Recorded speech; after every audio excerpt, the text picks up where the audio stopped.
करने के लिए I think I like to apologize कि मैंने आप सबको थोड़ा वेट कराया एंड मैं बहुत खुश हूँ क्योंकि मैं आज 10 साल बाद मिरांडा हाउस आई हूँ और एक बात बहुत कम लोगों को पता है कि मैं मिरांडा हाउस में 1 महीना पढ़ भी चुकी हूँ।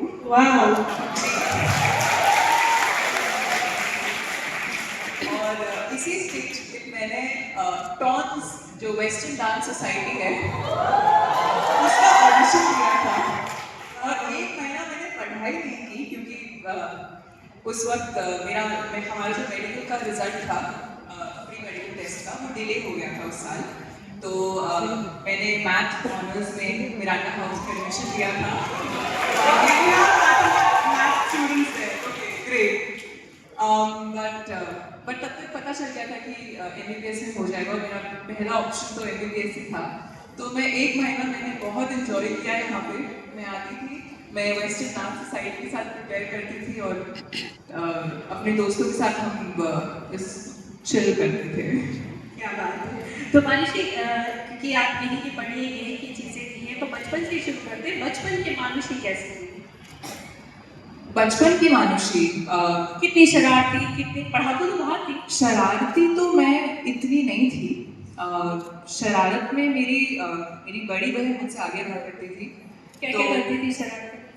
वो मतलब मुझे ही करवाती थी हर चीज़। जैसे मम्मी की लिपस्टिक्स खराब कर देना, वो मेरे ऊपर कुछ पेंट करके एक्सपेरिमेंट करती रहती थी और मैं उनकी सुनती रहती थी जब तक मैं बड़ी नहीं हो गई और मैंने ये नहीं कह दिया कि नहीं आज मेरे ऊपर मेकअप नहीं होगा, आज आपके ऊपर मेकअप होगा। लेकिन बचपन से मैं बहुत शाय थी, रिजर्व थी और इसलिए मुझे मेरी जो माँ है वो काफ़ी एनकरेज करती थी कि मैं पार्टिसिपेट करूँ क्योंकि मुझे डांस का बहुत शौक था। मैं पेंट करती थी तो वो मुझे हमेशा पढ़ाई के सिवाय और भी चीज़ों में एक्स्ट्रा करिकुलर्स में काफ़ी पुश करती थी। एंड मैं दिल्ली में बड़ी हुई हूँ तो मैंने दिल्ली बहुत देखी है। जिस जिस दुनिया का आज मैं हिस्सा हूँ, मुंबई शहर में फिल्मों से मैं बहुत दूर बड़ी हुई हूँ। तो बचपन में मैं पढ़ाकू थी। सिंसियर मैं डेफिनेटली कहूँगी सिंसियर थी, लेकिन ऐसा नहीं था कि कभी कोई शरारत नहीं की। लेकिन अब जब मैं लोगों से बात करती हूँ और उन्होंने क्या शरारतें की अपने स्कूल में वो सुनती हूँ तो मुझे रियलाइज होता है कि मैं उतना ही करके इतना खुश हो जाती थी। मैं सेंट थॉमस में पढ़ी हूँ और गर्ल्स स्कूल था। आई थिंक गर्ल्स थोड़ी ज़्यादा सिंसियर होती है क्योंकि हम थोड़ा कॉन्सिक्वेंसेस से डरते ज़्यादा हैं। तो हम अगर कभी एक क्लास ही मिस कर देते थे वही हमें बहुत एक्साइटिंग लगता था। आई थिंक मैथ्स तो मैंने यही किया होगा कि बास्केटबॉल कोर्ट चली गई, इंग्लिश की क्लास चल रही है और वो बस टीचर को पता नहीं और मुझे उसी में बहुत एक्साइटमेंट फील हुई थी। हाँ, थोड़ा थोड़ा लेम था मेरा शरारत। That's good. लेकिन शरारत भी बहुत ज़रूरी होती है, ज़िंदगी का हिस्सा होती है। आपने कहा मम्मी ने आपको बहुत सपोर्ट किया था। आपकी मम्मी आपकी मिस वर्ल्ड की जर्नी में भी काफ़ी साथ रही। तो कैसे मिस इंडिया सोचा, वहाँ से जर्नी हुई? मम्मी ने किस तरीके से आपको सपोर्ट किया? क्योंकि मम्मी पापा दोनों डॉक्टर हैं आपके। मैं डेफिनेटली अपनी मम्मी को सबसे ज़्यादा श्रेय दूंगी क्योंकि उन्होंने मुझे समझा। कभी मुझे उन्हें जाकर ये बताना नहीं पड़ा कि मैं ये करना चाहती हूँ क्योंकि हम जहाँ बड़े हुए हैं वहाँ पर फिल्मों के बारे में सोचना या फिर सिनेमा के बारे में सोचना ये सब बहुत कोई कोई आम चीज़ नहीं है। मेरे परिवार में मुझे पता था कि अगर मैं सोचूंगी कि मैं फिल्मों में जाना चाहूँगी तो मेरे परिवार में ऐसा कोई नहीं था जो मुझे गाइड कर सके। तो मेरे पेरेंट्स डॉक्टर्स थे तो मैंने बहुत पहले ही सोच लिया था कि मैं भी डॉक्टर ही बनूंगी। लेकिन क्योंकि मुझे एक प्लेटफॉर्म मिला मिस इंडिया के थ्रू और फिर जब मिस वर्ल्ड जैसा एक आपके पास टाइटल होता है तो वो आपके लिए कई रास्ते खोल देता है फिल्म इंडस्ट्री में जाने के लिए। सो उस जर्नी में क्योंकि बहुत बड़ा बदलाव होता है एक नए शहर में जाना जहाँ पर आप किसी को जानते नहीं हो, ऐसी इंडस्ट्री में जाना जो बहुत ही टाइट निट है।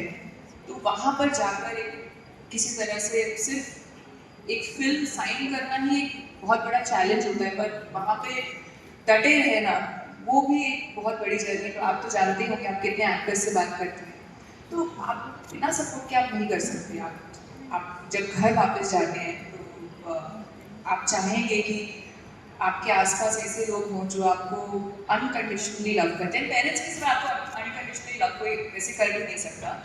तो मैं फॉर्चुनेट हूँ दैट मुझे ऐसी एक मदर मिली जो मुझे समझती है। आज भी अगर कुछ भी होता है तो मैं उनसे डिस्कस कर सकती हूँ। मैं उनसे मैं उनसे अपनी फीलिंग्स बिना सोचे समझे मैं उन्हें बता सकती हूँ। और मेरे लिए वो मेरी मेरी बेस्ट फ्रेंड है एंड मेरे लिए बहुत बड़ा सपोर्ट रही है। और जब मैंने फिल्मों में जाने का डिसीजन लिया तो उनके लिए भी वो ऑलरेडी इस्टेब्लिश थे यहाँ दिल्ली में, लेकिन अपना सारा इस्टेब्लिशमेंट छोड़कर मुंबई में मेरे लिए शिफ्ट होना और वहाँ पर फिर से शुरू करना, वो मेरे लिए बहुत बड़ा उन्होंने योगदान दिया है, जिसके कारण आज जो भी मैं कर पाई हूँ वो उसी सपोर्ट के कारण कर पाई हूँ। तो पहला रिएक्शन क्या था पेरेंट्स का जब आपने बोला कि मुंबई चलना है? प्रेपरेशन। पेरेंट्स का रिएक्शन क्या था? पेरेंट्स का रिएक्शन, मैंने कभी ऐसे बैठा के उन्हें बोला नहीं कि मुझे मिस इंडिया में जाना है। मुझे शौक था पैशंस का। और मेरे फादर डीआरडीओ में साइंटिस्ट थे, तो वहाँ पे हम डिफेंस एरिया में रहते थे। इनफैक्ट मैं यहीं विश्वविद्यालय के उस पार बड़ी हुई हूँ, तो वहाँ पे कई आर्मी और एयरफोर्स के भी बच्चे होते थे और वहाँ वो अपनी लड़कियों को बहुत भेजते हैं ब्यूटी पैजेंट्स में। तो क्योंकि मैं टॉल थी और तो बाकी की जो आर्मी वाइफ्स थी मेरी मदर को कहती रहती थी कि इसको आप मॉडलिंग में भेजो, इसको आप डेफिनेटली मिस इंडिया के लिए भेजना। तो वो बचपन से आई थिंक वो सुन सुन के वो भी थोड़े से वार्म अप हो चुका था उनका कि शायद हाँ नहीं, इट्स ओके, ट्राई तो करना चाहिए। एक्सपीरियंस है और अच्छा एक्सपीरियंस है, आप बहुत कुछ सीखते हो उस जर्नी के थ्रू। तो मुझे कभी ऐसे बिठा के बताना नहीं पड़ा कि मैं ये करना चाहती हूँ। उन्होंने मैं कॉलेज के फेस्ट में आई हुई थी एम्स में दिल्ली, और वहाँ पे campus princess, I don't know अगर अभी भी कैंपस प्रिंसेस होता है या नहीं, लेकिन उन्होंने बीच में एक इनिशिएटिव शुरू किया था जहाँ कॉलेजेस में जाके स्काउट करते थे टैलेंट के लिए।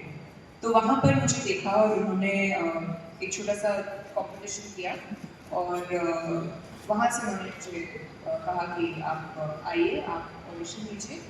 और फिर मेरी जर्नी शुरू हुई और मुझे जेन्युइनली वो इतना सब कुछ इतना जल्दी हो गया, मुझे कभी सोचने का मौका ही नहीं मिला। जब कि अब जोनल्स हैं, फिर मिस इंडिया है, और फिर दो महीने बाद मिस वर्ल्ड, और फिर मिस वर्ल्ड के बाद एकदम से इतना काम बढ़ गया था, तो मुझे कभी बैठ के बात करने का मौका नहीं मिला। आई थिंक कई महीने हो चुके थे मिस वर्ल्ड के, तब एक बार मैं घर आई हुई थी और मैं अपने कमरे में कुछ काम कर रही थी और मेरी मदर आई और मैंने उनको बोला, मैंने कहा आपको रियलाइज़ होता है हम बचपन में मैं आपको बताती थी, देखो प्रियंका चोपड़ा का इंटरव्यू देखो, अरे फिलीपींस से एक लड़की मिस वर्ल्ड बनी है, ये देखो। तो हम साथ में देखते थे, डिस्कस बहुत करते थे, तो उनको बड़ा था शौक है उसे।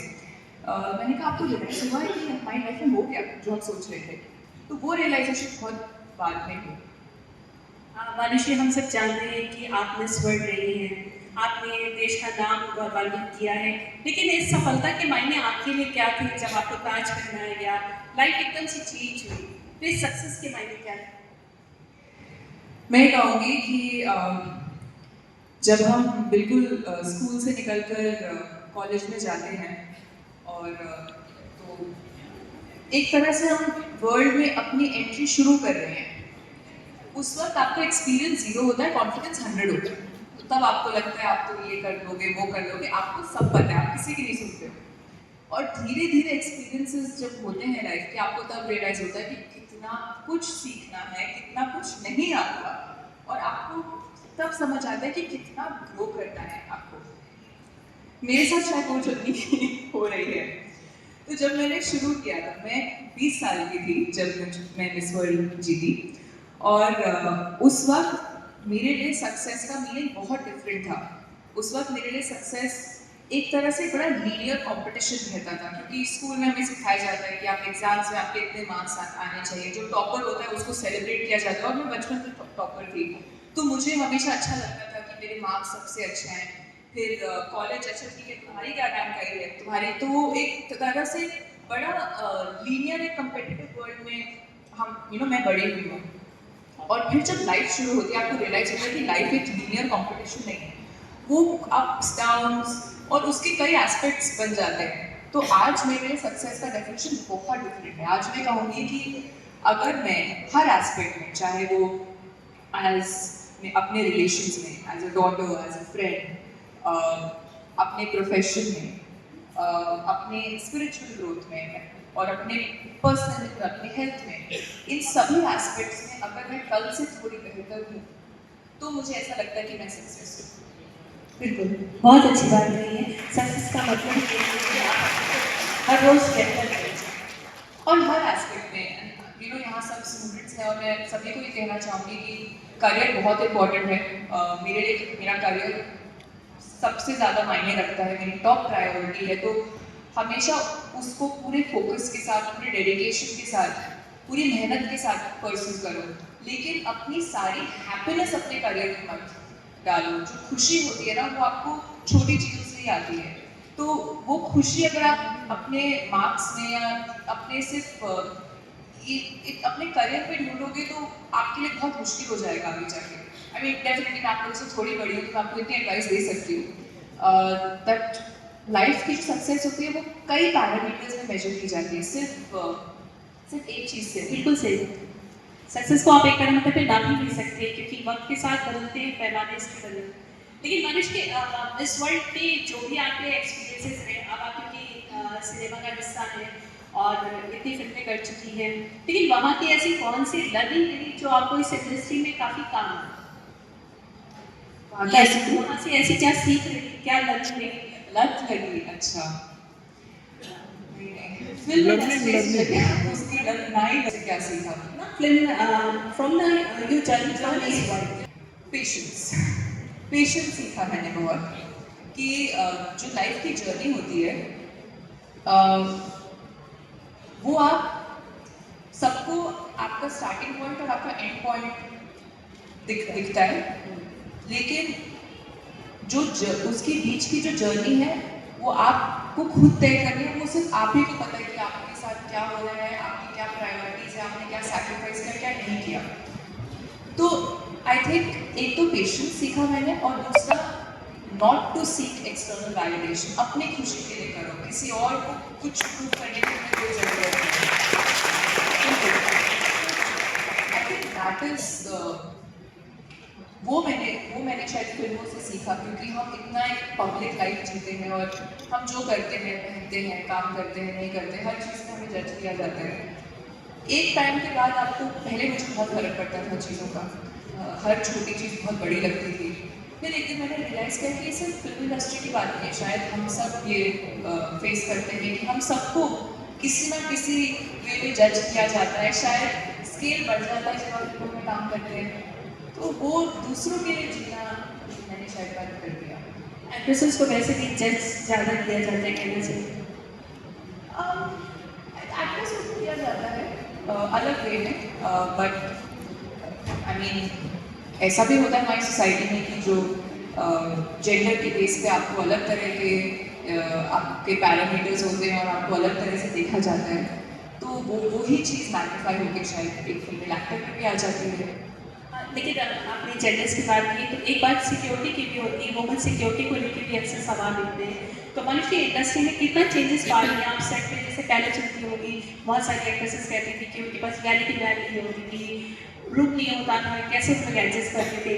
अब इंडस्ट्री बहुत बदल रही है। कितना सेफ सिक्योर पाते हैं आप अपने आप को इंडस्ट्री में? देखिए, अब तो एक तरह से प्रॉपर इंडस्ट्री बन चुकी है, तो डेफिनेटली कुछ एक बेसिक चीज़ें होती हैं। अगर आप कहीं आउटडोर शूट कर रहे हैं, तो एक बेसिक रिक्वायरमेंट होती है कि एक वैनिटी बैग हो जहाँ पर सब चेंज कर सके, जगह हो।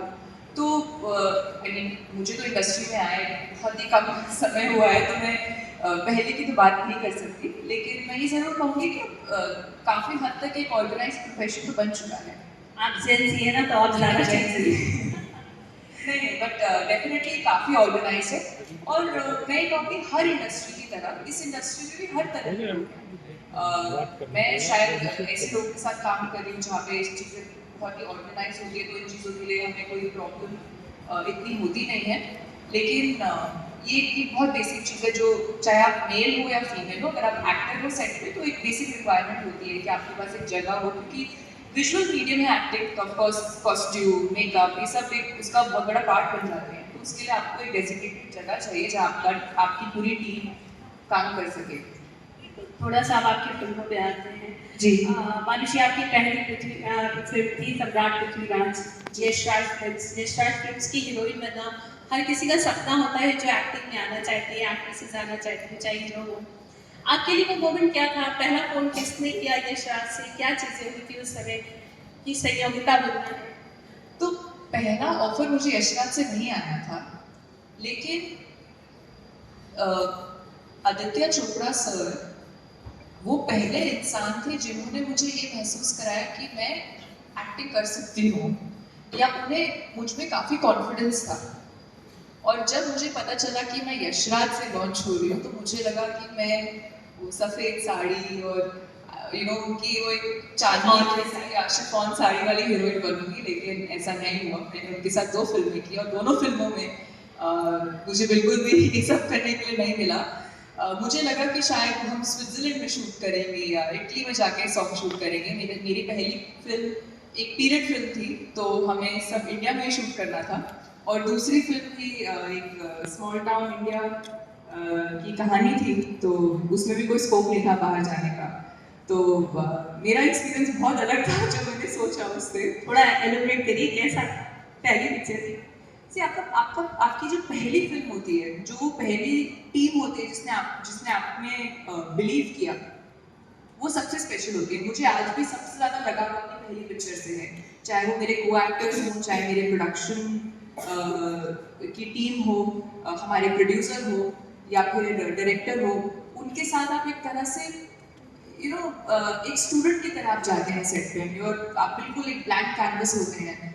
तो वो जो एक रिलेशन बन जाता है ना, वो आई थिंक बाकी फिल्मों से हमेशा थोड़ा थोड़ा ज़्यादा स्पेशल रहता है। तो मेरे लिए मैं बहुत बायस हूँ उस प्रोजेक्ट के टुवर्ड्स। मेरे लिए तो सभी बहुत स्पेशल है। मानुषी आपने आगे बोलते हैं उन्हें बातें करना बहुत पसंद है, लेकिन वो शायद इतना लाइमलाइट में रहना पसंद नहीं करते। तो आपका कैसा एक्सपीरियंस था? कैसे मतलब क्या ब्रीफिंग थी जो आपको इंडस्ट्री में, क्योंकि स्टैब्लिश करने में आदतें बहुत एक्सपीरियंस है, आपको क्या चीज़ें गाइड की जो आप लगातार इतनी अच्छी अच्छी फिल्म कर रही हैं? मुझे ये याद है, मैं उनसे पहली बार जब मिली तो मैंने नया स्वर जीता था, तो मैं अपने मन में अपनी सबसे बड़ी स्टार थी। और मुझे मेरी टीम ने बताया कि मिस इंडिया की टीम ने कि कहाँ क्या मीटिंग है। उन्होंने बस कहा कि इम्पोर्टेंट मीटिंग है और कहाँ चलना है। तो हम पहुँचे, यशराज स्टूडियोज़ पहुँचे, तो मैंने कहा वो यशराज के साथ मीटिंग है। अब मैंने फिल्मों को इतना फॉलो नहीं किया अपनी लाइफ में, फिल्में देखी हैं, लेकिन फिल्म इंडस्ट्री की जो न्यूज़ होती है वो मैंने बचपन से इतनी फॉलो नहीं की। हमारे घर में इतना इंकरेज नहीं किया जाता था, तो मुझे जेन्युइनली नहीं पता था कि आदित्य चोपड़ा दिखते कैसे हैं। ऊपर से वो इतना मीडिया में आते भी नहीं हैं। तो मैं कहीं ना कहीं उनको मैंने कहीं ना कहीं उनकी और उनके फादर की फिल्म्स को मिक्सअप करके, it's a very rookie mistake to make and very embarrassing to say at this point. तो मैं उनके ऑफिस में गई और मैं देखी हूँ कि उनके सारे फिल्म वीर ज़ारा के लिए, PTFA और ऑल दीज आइकॉनिक फिल्म्स, तो मैं उनको देख रही थी। वो जैसे अंदर आए, first thing I was like, oh, you're not as old as I thought you would be. He said, yeah, not that old. She wanted to think. तो आई रिमेम्बर उसी मोमेंट से एक सडन तरह की एक बॉन्ड बन गया था, एक तरह की फ्रेंडशिप, वो एक आइस ब्रेक हो गया था।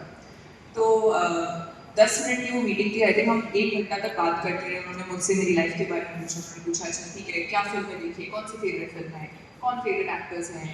एंड आई थिंक मैंने उन्हें ये बोला कि देखो मैंने कभी एक्टिंग की नहीं है, मैंने बहुत रॉ हूँ, मुझे अभी सीखना है, इसके लिए मैंने कुछ प्रेपरेशन नहीं की है। लेकिन उन्होंने कहा कि अगर देखो मेहनत करोगे तो शायद उन्होंने मुझे कहा तुम्हारे लिए मुश्किल होगा क्योंकि तुम्हें मेहनत करने की ज़रूरत पड़ेगी। आज के दिन आज के दिन आपके लिए बहुत इम्पोर्टेंट है कि आप अच्छे एक्टर, आज की मार्केट बहुत अलग है।